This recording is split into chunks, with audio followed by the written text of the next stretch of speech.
¿Qué tal? Buenas tardes, les saluda su amigo Héctor Salcido. Una vez más, siguiendo un poco de la historia del programa anterior, donde nos quedamos al final de la historia del gran Rodolfo Casanova. No fue en esa época dorada de los años 30, no fue necesariamente Casanova el único gran boxeador que tuvo tremendo público en México. Hubo varios, pero les voy a mencionar a dos que tuvieron mucho que ver con el Chango Casanova. Y es algo que se intituló y que le sigo llamando yo de la misma manera, la trilogía dorada del box de los años 30, que estuvo encabezada nada más y nada menos que por Rodolfo Casanova, Joe Conde y Juan Zurita. Estos tres boxeadores en esos tiempos eran los que arrastraban más gente a las arenas de aquellos años pioneros del boxeo. Y mientras Casanova era sin lugar el ídolo máximo, el que todo el mundo seguía, el personaje salido del pueblo, de las entrañas, de lo más pobre de nuestro país, era una de las razones por la cual el pueblo siempre estaba con él. Y estaba acabando Casanova con todos invicto, no había quien lo detuviera, pero de repente le trajeron a un boxeador que trajeron de Estados Unidos que se llamaba Joe Conde. Mucha gente piensa que este boxeador era mexicoamericano, pero no lo era. Este señor Joe Conde, llamado en el ring el caballero del ring, por su fineza en sus movimientos, en su manera de hablar y en su dominio del idioma de Shakespeare y el idioma totonaca nuestro, lo trajeron para que enfrentara a Casanova. Y se miraba tan frágil este muchacho Conde que el pueblo y la gente que fueron a verle el primer pleito celebrado en la Arena México en entre el 33 y el 34, un poco después de que Casanova disputara el título con Escobar. Se enfrentaron en la Arena México ante un gran lleno total, como era la norma en las peleas de Casanova, que llenaba.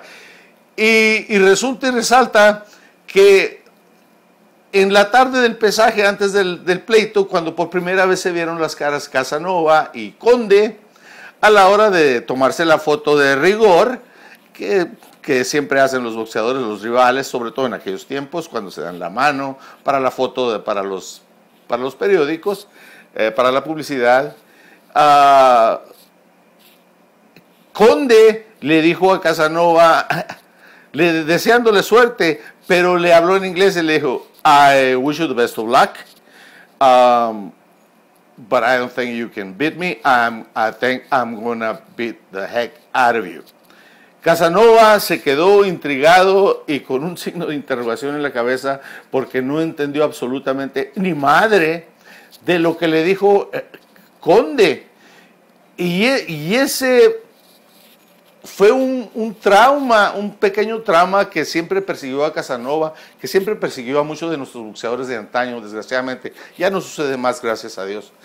Pero al subir al ring, cuando se dieron la mano y dio principio a la pelea del primer round, en cuando empezaron a tirar las primeras fintas, Conde empezó a hablarle en inglés a Casanova y le decía, come on, you little monkey. Come on in. Casanova, al no entender las palabras de su rival, desgraciadamente voy a usar una palabra un poco totonaca y del caló mexicano que se dice en las calles. Casanova completamente se arrugó al no entender las palabras que le decía yo, Conde. Tanto pensaba Casanova en lo que le estaba diciendo su rival, que ni cuenta se dio cuando un cruzado de derecha lo puso en la lona y lo dejó ahí tendido para la cuenta de los 10 segundos. En el segundo round fue una sorpresa grande, la gente no podía creerlo. ¿Cómo es posible que este muchachito tan fino de Mazatlán, México-americano, como le decía, no era México-americano, era de Mazatlán, Sinaloa, había podido hecho al Chango? Era increíble creerlo después del shock de lo que había sucedido esa noche. Casanova siguió entrenando para hacer su siguiente reaparición y le echaron enfrente nada más y nada menos que al ídolo de Guadalajara, Jalisco, que era un muchacho muy bueno, que estaba invicto, que se llamaba Juan Zurita. Pelearon por el campeonato nacional pluma.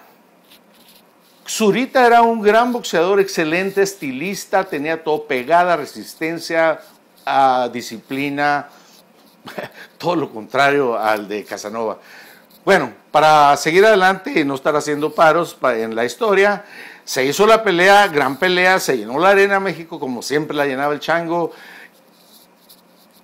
Y sorpresa de sorpresas, Casanova le dio una paliza a Zurita y terminó noqueando a Juan Zurita. Algarabía en el pueblo mexicano porque había ganado el Chango, el ídolo del pueblo y todo esto. Pasó un poco de tiempo y se llegó la reaparición de Juan Zurita. Entonces los promotores pensaron, pues qué mejor que echarle al peleador que noqueó a Casanova. En este caso, Joe Conde. A ver qué tan bueno es este muchacho. Si tuvo la proeza de vencer a Conde a Casanova, vamos a ver qué puede hacer Zurita. ¿Qué sucedió? Se da la pelea entre Zurita y Joe Conde y Zurita le da una paliza a Joe Conde y lo noquea en el quinto round. Entonces, ¿cómo era posible? ¿Cómo era posible? Pues si he aquí la magnitud, el misterio que existe, ¿cómo es posible?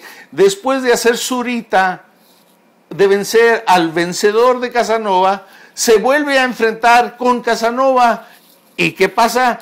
Nuevamente Casanova vuelve a noquear a Zurita. ¿Ok? Sigue el tiempo, hay reaparición, se hace la revancha de Zurita con Conde. ¿Y qué pasa? Conde vuelve a ser noqueado por Juan Zurita. Después de eso, Conde pelea otra vez con Casanova y vuelve a noquear a Casanova. Esta es la razón por la cual a esta historia le llamamos la trilogía de oro del boxeo dorado de los años 30. Estos tres grandes boxeadores eran grandes, pero ha de ser cierto eso que dicen que los estilos es lo que hacen las peleas. Conde siempre noqueaba a Casanova, Casanova noqueaba a Zurita y Zurita siempre noqueaba a Conde. Una gran contradicción naturalmente, pero el estilo de los boxeadores hace las peleas. ¿Qué le vamos a hacer? Para seguir adelante, Zurita y Joe Conde pelearon la cantidad de 9 veces. Y de esas 9 veces, Juan Zurita noqueó 8 veces a Joe Conde. Solamente Conde una vez logró ganarle una sola decisión. Ok. Zurita peleó con Casanova 4 veces y Casanova 4 veces le ganó a Zurita. Agarren la onda. Estos tres grandes boxeadores de la gran trilogía de oro mexicana, como lo indican sus récords y su historia, tuvieron un rival en común. Los tres se enfrentaron a uno de los grandes inmortales del boxeo mundial, un peleador que, si saben un poco de boxeo, que yo sé que sí saben, que se llamaba Henry Armstrong, el único peleador en toda la historia que fue campeón mundial pluma, ligero y welter simultáneamente y al mismo tiempo. No ha existido otro más que él. Este peleador, Conde, Zurita y Casanova, los tres pelearon con este triple campeón mundial, con el asesino melódico, Hank el homicida, le decían a Henry Armstrong. Era tan bueno Henry Armstrong que le ganó a los tres, le ganó a Casanova, le ganó a Zurita y le ganó a Conde. Es más, los noqueó a los tres. Se hacía notar la superioridad de este negro americano sobre los boxeadores totonacas. Pero hay un cuarto en discordia que también la gente ha olvidado un poco, que se llamaba Alberto, el generalito Baby Arismendi, un hombre nacido en el estado de Tamaulipas. Mucha gente piensa erróneamente que nació en Torreón, Coahuila. No, señores, era de Tamaulipas este señor. Y este señor, Alberto, el Baby Arismendi, fue tan grande y no lo contaban, siempre lo tuvieron a un lado, siempre hablando primero de Conde, de Zurita y de Casanova. Pues este señor se enfrentó con Henry Armstrong, con el inmortal Henry Armstrong, la cantidad increíble de 6 veces. 6 veces, sí señor, con Henry Armstrong. ¿Y saben cuál fue el final de esta serie de peleas? Armstrong ganó 3 de las 3 peleas y el Baby Arismendi, Alberto Arismendi, le ganó las otras 3. Terminaron la serie 3 ganadas cada uno. El único que le ganó a Armstrong, ni Casanova, ni Zurita, ni Conde pudieron. Solamente este muchachito, el Baby Arismendi, gran boxeador, el generalito, que murió aquí en la ciudad de Los Ángeles en 1963 y está catalogado y es un inmortal en el Salón de la Fama de Nueva York. Ya les hablamos un poco de esta historia. En el siguiente capítulo les hablaré un poquito más de Alberto, el generalito Baby Arismendi. Espero que les haya gustado este comentario que les hice. Les deseo muy buena suerte. Mantengan la fe y la esperanza y hasta la próxima vez.